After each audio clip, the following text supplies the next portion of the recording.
வணக்கம். செந்தணலின் பிரதான செய்திகள். விரிவான செய்திகளுக்கு முன் தலைப்புச் செய்திகள். பொருட்களின் விலைகளில் ஏற்பட்டுள்ள திடீர் அதிகரிப்பு, விடுக்கப்பட்டுள்ள எச்சரிக்கை. விடுமுறை நாட்களிலும் பணி மேலதிக கொடுப்பனவை கோரும் சுகாதாரத்துறை. வாகனங்களின் ஒற்றை இரட்டை எண்களில் நாளை முதல் எரிபொருள் விநியோகம். உயர்தர சாதாரண தர பரீட்சை பெறுபவர்கள் குறித்து வெளியான அறிவிப்பு. இரு அரசு பேருந்துகள் நேருக்கு நேர் மோதி கோர விபத்து, 4 பலியான பயங்கரம், 40க்கும் மேற்பட்டோர் காயம். வவுனியா எரிபொருள் மீள் நிரப்பு நிலையங்களில் QR மோசடி, மக்கள் குற்றச்சாட்டு. மாரடைப்பால் இளம் சட்டத்திரடி மரணம், வடமராட்சியில் பெரும் சோகம். சகோதரி வீட்டில் 11 வயதான சிறுமி வன்புணர்வு, அக்காவும் கணவனும் கைது. பனங்காடு பாலத்தடியில் சிதைந்த நிலையில் ஆணின் சடலம் மீட்பு, பொதுமக்களின் உதவியை நாடியுள்ள போலீசார். நேட்டோ கூட்டணியில் விரிசல், அமெரிக்காவுக்கு உதவாத நாடுகளுக்கு ட்ரம்பின் எச்சரிக்கை. அமெரிக்க பணிப்பாளர் ஜோ ஹெண்ட் பதவி விலகல், வரவேற்கும் ஈரான்.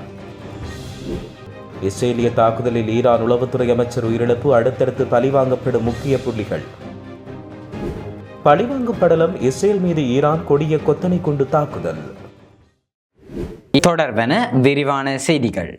இலங்கையில் அத்தியாவசிய பொருட்களின் விலைகளில் சிறிதளவு அதிகரிப்பு ஏற்பட்டுள்ளதாக அத்தியாவசிய உணவு இறக்குமதியாளர் சங்கத்தின் ஊடக பேச்சாளர் நிகால் செனவரத்தின தெரிவித்தார். ஊடக சந்திப்பொன்றில் அவர் இவ்வாறு குறிப்பிட்டார். தற்போது நிலைமைக்கு மத்தியில் அத்தியாவசிய பொருட்களின் மொத்த விலைகளில் சிறிதளவு அதிகரிப்பு ஏற்பட்டுள்ளதை தவிர, அதே நேரம் சரக்கு கட்டணங்கள் அதிகரித்ததன் காரணமாக அத்தியாவசிய பொருட்களின் மொத்த விலைகளும் சிறிதளவு உயர்வடைந்துள்ளதாக அவர் கூறியுள்ளார். பொருட்களுக்கு தட்டுப்பாடு ஏற்பட்டுவிடும் என்ற அச்சத்தில் கடை உரிமையாளர்களும் மொத்த வியாபாரிகளும் தேவையற்ற முறையில் பொருட்களை பதுக்கி வைக்க வேண்டிய அவசியம் இல்லை எனவும் அவர் தெரிவித்தார். சுகாதாரத்துறையை அத்தியாவசிய சேவையாக கருதுவதால் அதை வழங்கும் ஊழியர்களுக்கும் முறையான சலுகைகள் வழங்கப்பட வேண்டும் என சுகாதார சேவை தொழிற்சங்க கூட்டமைப்பின் இணைப்பாளர் ரவிக்குமார் தெரிவித்தார். அரசாங்கத்தின் அண்மைக்கால நடவடிக்கை குறித்து கவலை வெளியிட்ட அவர் சில முக்கிய கோரிக்கைகளை முன்வைத்துள்ளார். அதன்படி புதன்கிழமை போன்ற பொது விடுமுறை நாட்களில் சுகாதார ஊழியர்கள் பணிக்கு அளிக்கப்படும் போது அவர்களுக்குரிய விடுமுறை கொடுப்பனவு முறையாக வழங்கப்பட வேண்டும் என்றும் கோரியுள்ளார். மேலும் ஏனைய தனியார் வாகனங்கள் மற்றும் முச்சக்கர வண்டிகளுக்கு வழங்கப்படும் அதிக அளவிலான எரிபொருள் ஒதுக்கீட்டை சுகாதார ஊழியர்களுக்கு வழங்குவது முறையற்றது. தடையில்லா சேவை உறுதிப்படுத்த சுகாதாரத்துறைக்கென பிரத்யேக எரிபொருள் ஒதுக்கீட்டு முறை அறிமுகப்படுத்தப்பட வேண்டும் என்றும் தெரிவிக்கப்பட்டுள்ளது.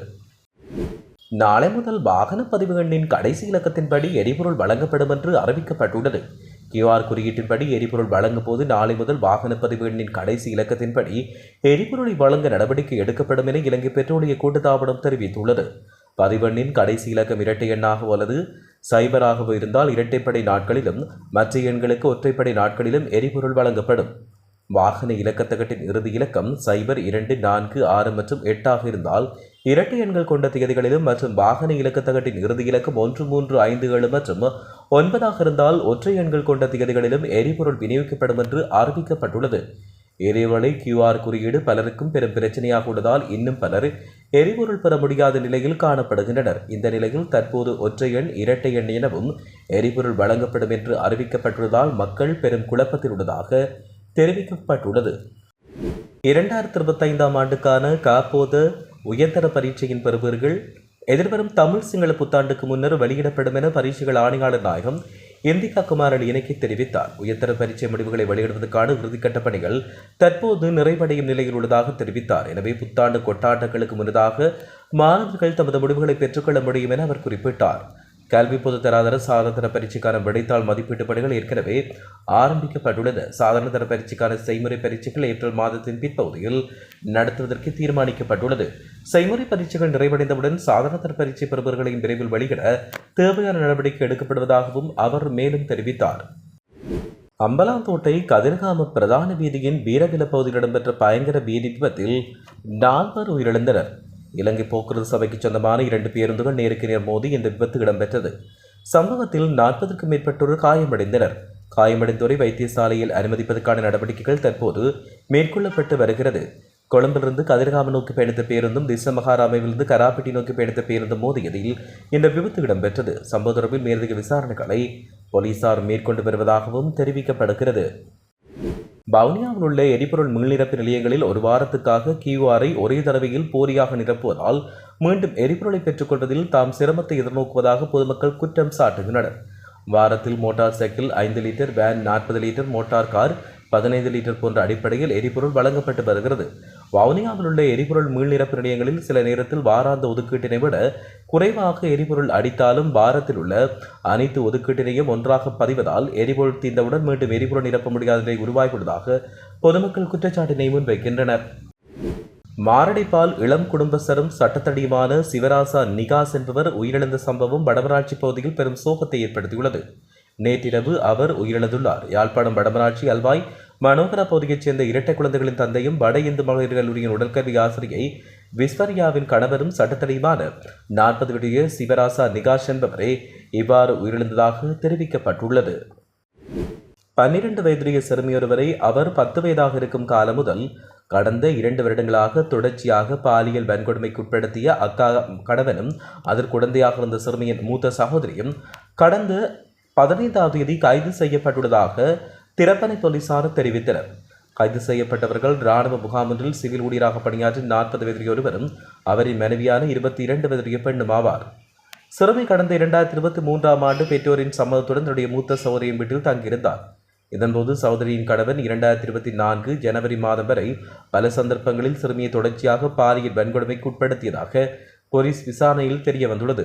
அது குறித்து பல முறை தன்னுடைய மூத்த சகோதரியிடம் தெரிவித்தார். இருப்பினும் சகோதரி இது குறித்து எவ்வித சட்ட நடவடிக்கை அல்லது பாதுகாப்பை வழங்காமல் மௌனம் காத்து வந்தார்.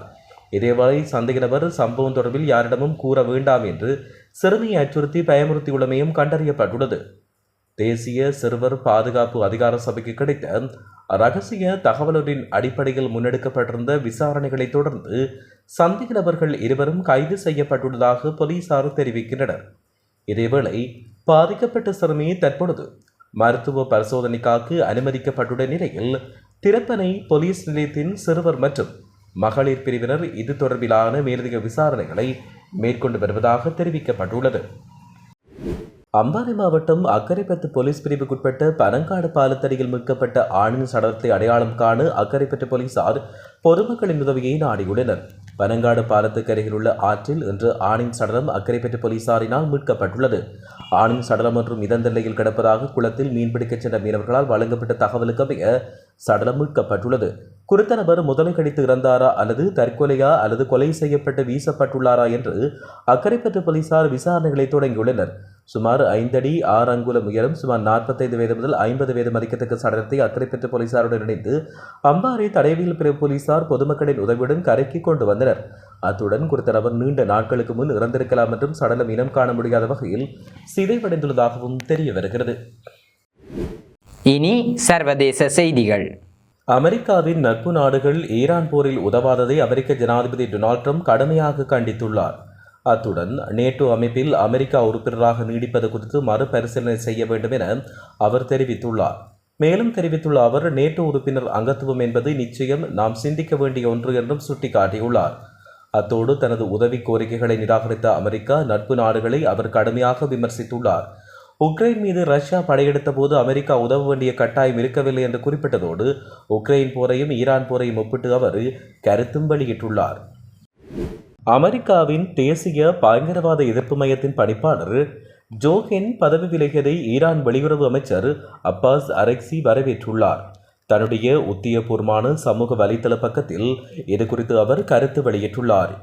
இந்த நிலையில் ஜோஹெனின் பதவி விலகல் கடிதத்தை தனது சமூக வலைதள பக்கத்தில் அவர் பகிர்ந்துள்ளார்.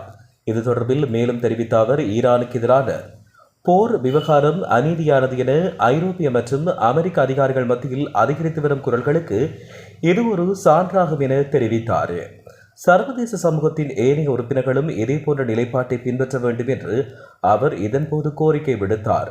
உலகளாவிய ரீதியில் ஏற்பட போகும் இத்தகைய மாற்றங்களின் அலை இப்போதுதான் தொடங்கியுள்ளதாக குறிப்பிட்டுள்ள அவர், இது செல்வம், நம்பிக்கை அல்லது இனம் ஆகியவற்றை பொருட்படுத்தாமல் அனைவரையும் பாதிக்கும் என எச்சரித்துள்ளார். தமது எதிரி ஒருவரை என்பதை சுட்டிக்காட்டியுள்ள ஈரானிய வெளியுறவு அமைச்சர், இந்த போர் நடவடிக்கைகளுக்கு எதிரான உலகளாவிய எதிர்ப்பு வலுப்பெற்று வருவதாகவும் தனது பதிவில் வலியுறுத்தியுள்ளமையும் குறிப்பிடத்தக்கது. இஸ்ரேலிய தாக்குதலில் ஈரானின் உளவுத்துறை அமைச்சர் இஸ்மாயில் ஹாதிப் கொல்லப்பட்டுள்ளதாக இஸ்ரேலிய பாதுகாப்பு அமைச்சர் இஸ்ரேல் காட்ஸ் தெரிவித்தார். இஸ்ரேலிய படைகளால் நேற்றிரவு முன்னெடுக்கப்பட்ட வான்வெளி தாக்குதலில் அமைச்சர் இஸ்மாயில் ஹாதிப் இலக்கு வைக்கப்பட்டுள்ளார்.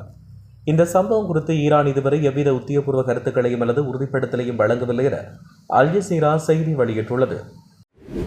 அமெரிக்காவும் இஸ்ரேலும் ஈரானுக்கு எதிராக தூண்டிய போர் 3வது வாரத்தை நோக்கி தீவிரமடைந்து வரும் நிலையில் தனது பாதுகாப்பு தலைவர் அலி லாரிஜானியை இஸ்ரேல் படுகொலை செய்தமைக்கு பழிவாங்க நடவடிக்கையாக மத்திய இஸ்ரேல் மீது ஈரான் கொடிய கொத்தனை குண்டுகளை தாக்கி ஏவுகணைகளை வீசியுள்ளது. செவ்வாய்க்கிழமை இரவு நடத்தப்பட்ட தாக்குதலில் டெல் அவிவ் அருகே உள்ள இஸ்ரேலின் ரமத்கான் பகுதியில் 2 பேர் கொல்லப்பட்டனர். சிதறி விழுந்த குண்டு சிதறல்கள் பலரை காயப்படுத்தியதோடு டெல் அவிவ் ரயில் நிலையம் உள்ளிட்ட பல இடங்களில் கணிசமான சொத்து சேதத்தை ஏற்படுத்தியுள்ளதாக இஸ்ரேலிய ஊடக அறிக்கைகள் தெரிவிக்கின்றன. இந்த தாக்குதல் தியாகி டாக்டர் அலி லாரிஜானி மற்றும் அவரின் தோழர்களின் இரத்தத்துக்கு பழிவாங்கும் நடவடிக்கை என்று ஈரானின் இஸ்லாமிய புரட்சிகர பாதுகாப்பு படை அறிக்கை ஒன்றில் கூறியுள்ளது. இஸ்ரேலிய வான்வெளி தாக்குதல்களில் கொல்லப்பட்ட லாரிஜானி மற்றும் பஜித் துணை இராணுவ படையின் தலைவர் குலாம் ரெசா சுலைமானி ஆகிய இருவருக்கும் ஈரான் புதன்கிழமை இறுதி சடங்கு நடத்தும் என்று அந்த அறிக்கையில் தெரிவிக்கப்பட்டுள்ளது. இத்துடன் செய்திகள் நிறைவடைகின்றன. வணக்கம்.